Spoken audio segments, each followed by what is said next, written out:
Assalamualaikum dan salam Sarawakku sayang. Buletin UKAS edisi petang 12 Jun 2020 bersama saya Nur Azira Abdul Kadir. Tumpuan berita. Kerajaan Sarawak bersetuju pembukaan semula sekolah pada 24 Jun ini seperti yang telah diumumkan Menteri Kanan Pendidikan Dr. Razzie Jidin pada Rabu lepas. Menteri Pendidikan, Sains dan Penyelidikan Teknologi Datuk Seri Michael Main Jaung dalam sidang media pembukaan sekolah di Sarawak pada Khamis berkata, Sarawak menyambut baik keputusan pembukaan sekolah secara berperingkat bagi tingkatan 5 dan 6 yang akan menduduki peperiksaan.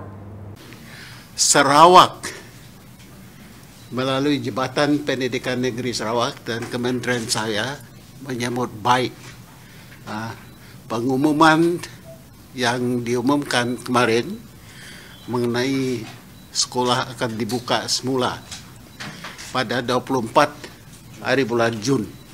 Bulan ini bagi kelas-kelas peperiksaan SPM, STPM, SBM, STAM. Dalam pada itu, ujarnya Kerajaan Sarawak bersama Sarawak Volunteers akan membawa balik 2,664 guru-guru yang berada di Semenanjung untuk kembali berkhidmat di Sarawak bagi memulakan persekolahan. We have discussed with the chairman of the Sarawak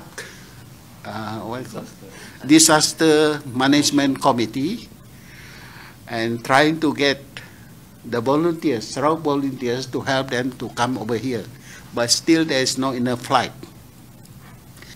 So we are actually getting the assistance of Sarawak volunteers under Datuk Sri Padilla.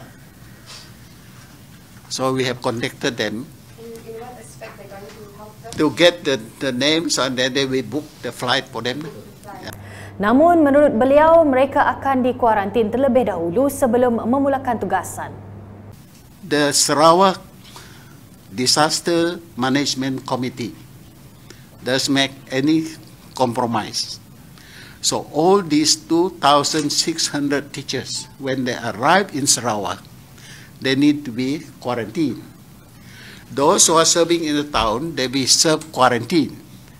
But those who are serving in the rural areas, they will be quarantined in the hotel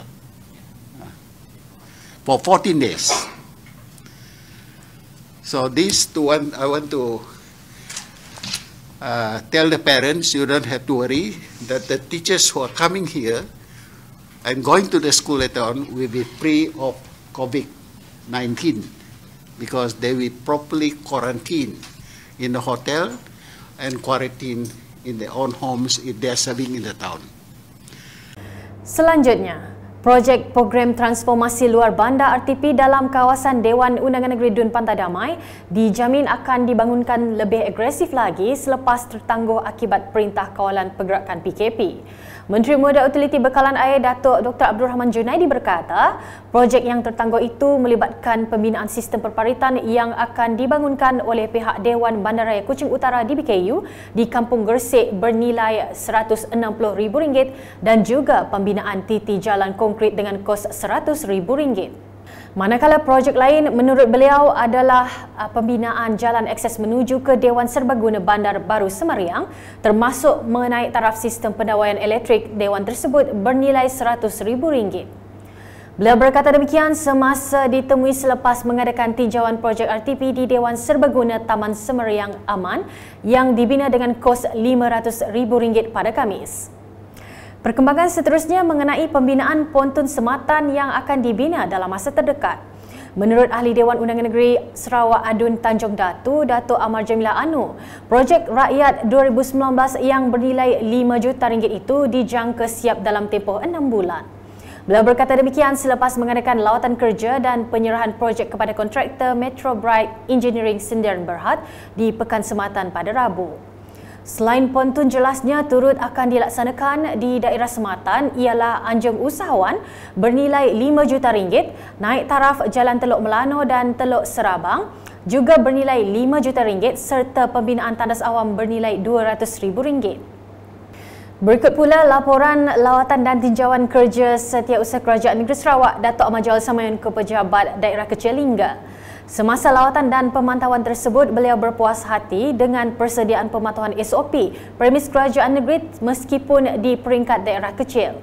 Dato' Ahmad Jaul turut mendengar taklimat dan status terkini Jawatan Kuasa Kemajuan dan Keselamatan Kampung JKKK mengenai projek RTP di bawah pentadbiran daerah berkenaan dan berharap pelan pembangunan yang dirancang akan diteruskan secepat mungkin susulan kelonggaran yang dibenarkan semasa tempoh PKPP ini. Penghujung lawatan, Dato' Ahmad Jaul berkesempatan menanam pokok bunga di hadapan pejabat daerah kecil Lingga sebagai simbolik lawatan rasmi beliau pertama ke pejabat daerah kecil. Sekian bersama saya Nur Azira dan kru penerbitan. Dapatkan berita terkini Sarawak setiap hari dengan melayari portal ukas.sarawak.gov.my, UKAS channel di YouTube atau melalui Facebook, Instagram, Twitter dan aplikasi Telegram Buletin UKAS. Sebagai penutup buletin, ikuti tips amalan gaya hidup sehat. Salam UKAS.